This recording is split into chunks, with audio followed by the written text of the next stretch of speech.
ఇప్పుడు నాకేం చేయాలో నాకు తెలియదంటే అది హెల్ప్లెస్నెస్ అండి.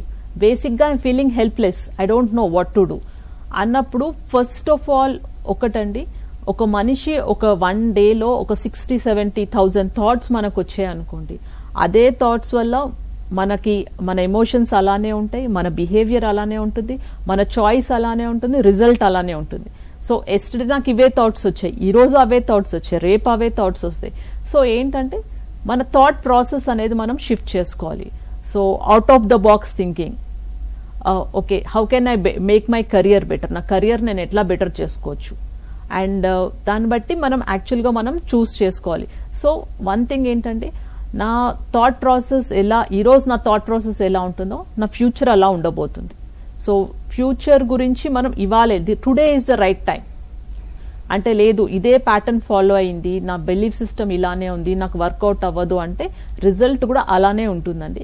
సో మన పాత థింకింగ్ ప్రాసెస్ని మనం షట్ డౌన్ చేసి కొత్తగా ఆలోచించాలి. What can I do better?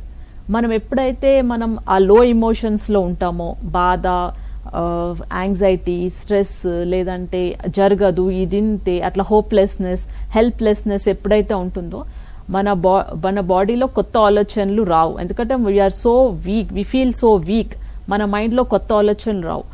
First మనం థాట్ ప్రాసెస్ని షిఫ్ట్ చేయాలి. మన థాట్ ప్రాసెస్ ఎప్పుడైతే షిఫ్ట్ చేస్తామో, కొంచెం ఆల్టర్ చేసుకుంటామో, ఇమీడియట్గా we will see good results.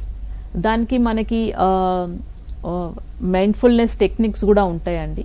So stress reduction programmes ఉంటాయి, మైండ్ఫుల్నెస్ యాక్టివిటీస్ ఉంటాయి, and thinking, writing down. So sit down అంటే మనం కూర్చుని కొంచెంసేపు మనం ఇంట్రోస్పెక్ట్ చేసుకుని మన వీక్నెసెస్ ఏంటి, మన స్ట్రెంగ్స్ ఏంటి అని మనం అనలైజ్ చేసుకుని మనకి ఏ కెరియర్ అయితే కరెక్ట్గా సెట్ అవుతుంది, వాట్ ఈస్ దట్, దీనికి స్ట్రీమ్ ఆఫ్ రెవెన్యూ ఎలా ఉన్నాయి. ఇప్పుడు somebody is doing a course, everybody wants to do a course, but నా మెంటాలిటీకి నాకు సెట్ అవుతుందా, నా లైఫ్ స్టైల్కి అది సెట్ అవుతుందా, సో అనేది కూడా మనం అనలైజ్ చేసుకోవాల్సి వస్తుంది.